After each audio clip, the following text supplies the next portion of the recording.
नमस्कार दोस्तों, स्वागत है आप सभी का आपके अपने YouTube channel Shyam class study में। साथियों, लगातार मैं आपको आरपीएफ एसआई भर्ती परीक्षा 2024 के लिए पर डे आपको एक पीवाई के प्रश्नों का सेट आपको करा रहा हूँ। उसी सीरीज में आज का अपना ये सेट नंबर 14 है, जो आपके एग्जाम के लिए सबसे ज़्यादा महत्वपूर्ण होने वाले। तो और आज का अपना ये सेट है 11 जनवरी 2019 की द्वितीय पालिका। तो इस सेट को आपको शुरू से लेकर के एंड तक फुल वॉच करना है।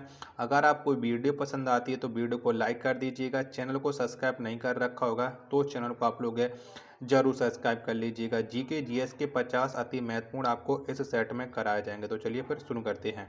तो पहला प्रश्न आ जाता है आपके सामने कि निम्नलिखित में से किस उपकरण द्वारा उच्च चुंबकीय क्षेत्र उत्पन्न करने के लिए उसमें सोलेनॉइड और टोरोइड के संयोजन का उपयोग किया जाता है। तो ये किस में किया जाता है? तो ये सिंक्रोट्रॉन में किया जाता है। यानी एक का दूसरा ऑप्शन राइट आंसर है, हो जाएगा। दूसरा प्रश्न है आपके सामने कि यमुना नदी डॉट डॉट में गंगा से मिलती है। तो जो यमुना नदी है वो गंगा से इलाहाबाद में मिलती है। दूसरे का तीसरा ऑप्शन करेक्ट आंसर है, हो जाएगा। तीसरा प्रश्न आ जाता है आपके सामने कि बिग बैंग सिद्धांत का प्रतिपादन किसने किया था। तो बिग बैंग सिद्धांत या जो थ्योरी है इसको जॉर्ज लेमेतेरे के द्वारा प्रतिपादन किया गया था।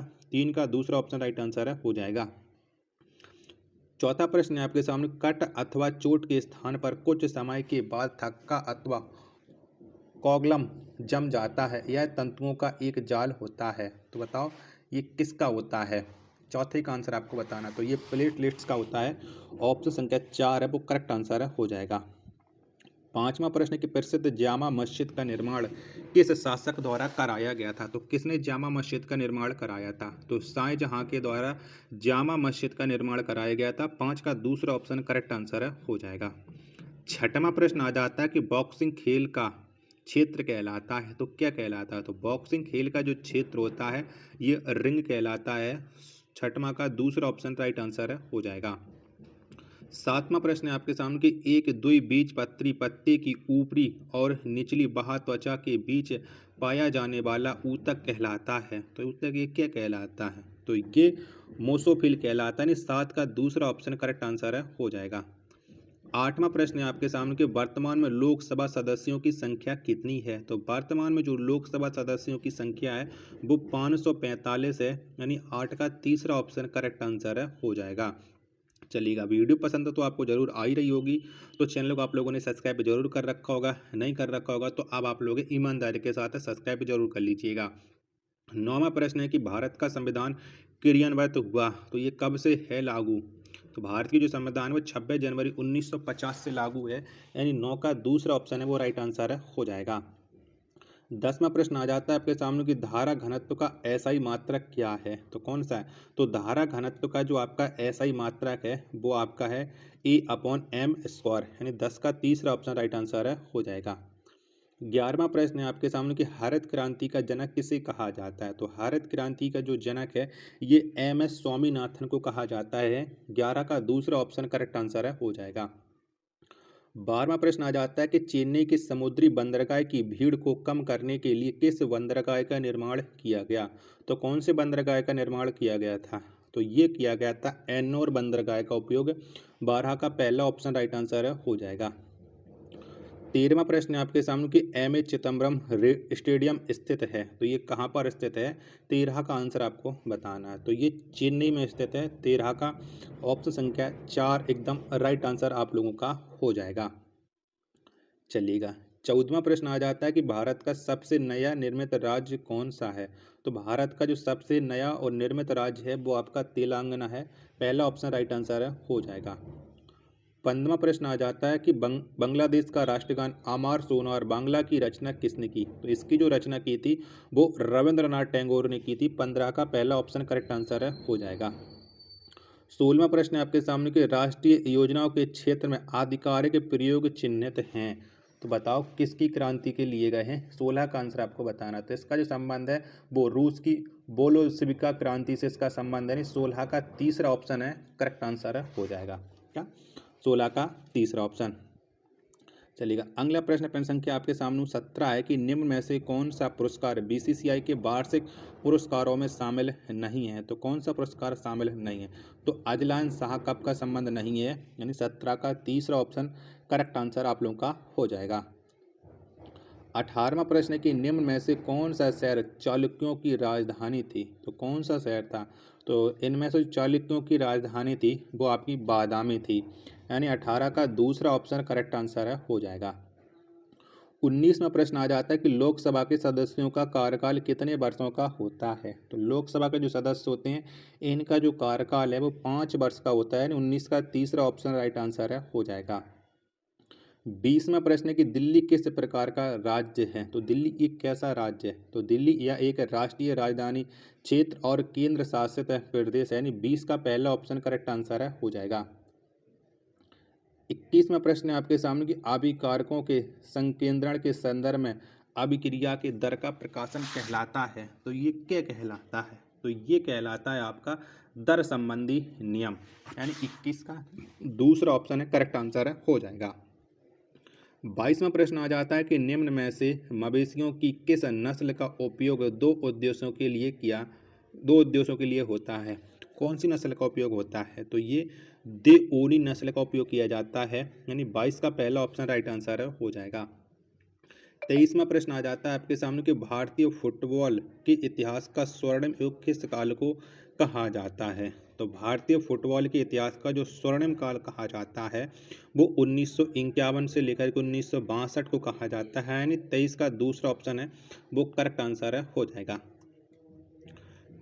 24वां प्रश्न है आपके सामने कि किस भारतीय राज्य में सूती वस्त्र मिलों की संख्या सबसे अधिक है। तो कौन से राज्य में सबसे ज़्यादा सूती मिलें हैं।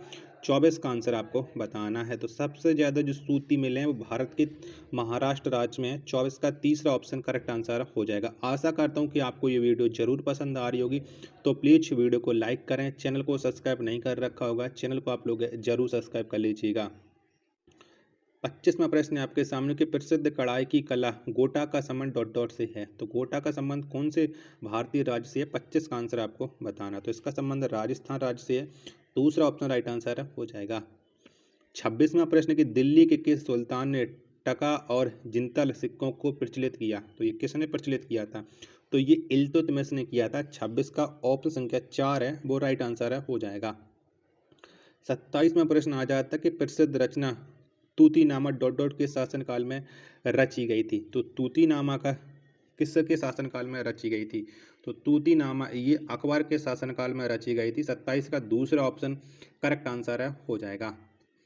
28वां प्रश्न है आपके सामने कि किसी वस्तु की गतिज ऊर्जा में परिवर्तन वस्तु पर लगाई गई कुल बल के बराबर होता है। यह कथन संबंधित है। तो इस कथन का संबंध किससे है। 28 का आंसर आपको बताना है। तो कार ऊर्जा पिर से इसका संबंध है।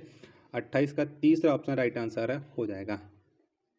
29वां प्रश्न आ जाता है कि भारतीय संसद के दोनों सदनों में से स्पीकर द्वारा किस सदन की अध्यक्षता की जाती है। तो स्पीकर के द्वारा जो अध्यक्षता की जाती है वो लोकसभा की जाती है। 29 का पहला ऑप्शन राइट आंसर है हो जाएगा।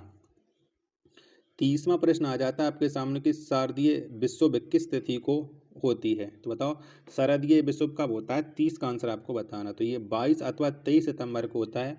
चौथा ऑप्शन राइट आंसर है हो जाएगा। 31वां प्रश्न आ जाता है कि हिंदुस्तानी संगीत की शैली ख्याल का अर्थ होता है। तो क्या होता है। तो ख्याल का जो अर्थ होता है वो कल्पना होता है, यानी 31 का चौथा ऑप्शन है वो राइट आंसर है हो जाएगा।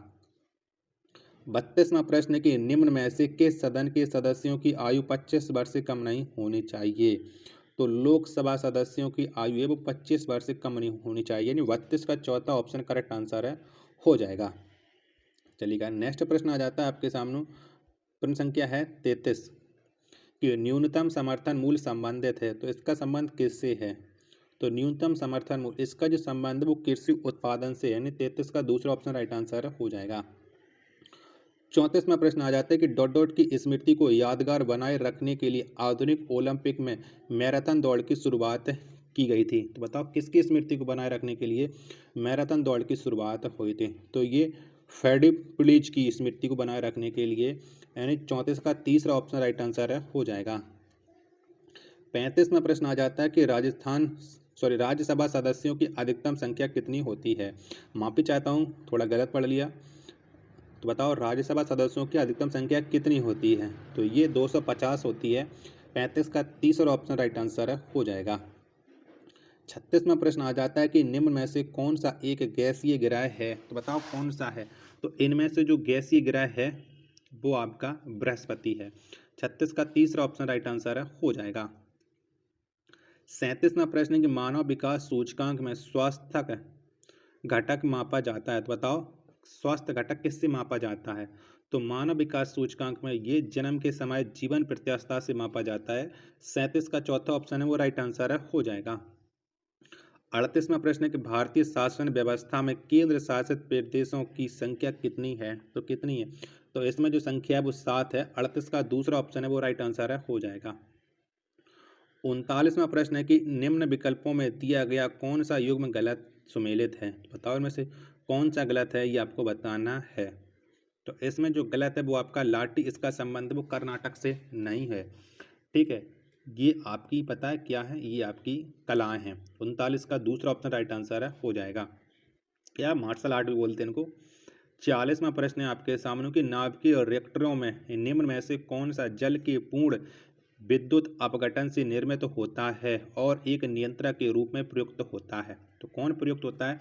40 का आंसर आपको बताना। तो ये भारी जल का प्रयोग किया जाता है। ऑप्शन संख्या 4 है वो राइट आंसर हो जाएगा। चलिएगा अगला प्रश्न संख्या 41 है आपके सामने की निम्न में से कौन सा रंग की अशुद्धियों को आवेशित कर घोल को रंगहीन कर देता है? तो कौन कर देता है? तो ये एनिमल चारकोल कर देता है। 41 का चौथा ऑप्शन है वो राइट आंसर हो जाएगा। 42वां प्रश्न आ जाता है आपके सामने कि राजा रवि वर्मा का संबंध डॉट डॉट राज्य से है। तो कौन से राज्य से? तो राजा रवि वर्मा, इनका जो संबंध है वो केरल राज्य से है। 42 का दूसरा ऑप्शन करेक्ट आंसर हो जाएगा। 43वां प्रश्न कि पृथ्वी की सबसे बाहरी परत क्या कहलाती है? तो क्या कहलाती है? तो पृथ्वी की जो बाहरी परत है ये कहलाती है भूपर्टी, यानी 43 का पहला ऑप्शन राइट आंसर हो जाएगा। 44वां प्रश्न आ जाता है आपके सामने कि पौधों में अंडाशय के भीतर अंडाणुओं की व्यवस्था को क्या कहा जाता है? तो इसे क्या कहते हैं? तो इसे जो कहा जाता है वो कहा जाता है आपका अपारन्यास, यानी 44 का दूसरा ऑप्शन करेक्ट आंसर हो जाएगा। 45वां प्रश्न है आपके सामने कि WTO के अनुसार वस्तु एवं सेवाओं पूंजी एवं श्रम शक्ति का देश की सीमाओं के पार अप्रतिबंधित आवाजाही के द्वारा पूरे विश्व में अर्थव्यवस्था की गति कहलाती है। तो ये क्या कहलाती है? तो ये वैश्वीकरण कहलाती है। 45 का पहला ऑप्शन राइट आंसर हो जाएगा। 46वां प्रश्न आ जाता है कि भारतीय संविधान में मूल कर्तव्यों को किस संशोधन के द्वारा जोड़ा गया? तो मूल कर्तव्य जो जोड़े गए थे वो 42वें संविधान संशोधन के तहत जोड़े गए थे। 46 का तीसरा ऑप्शन राइट आंसर हो जाएगा।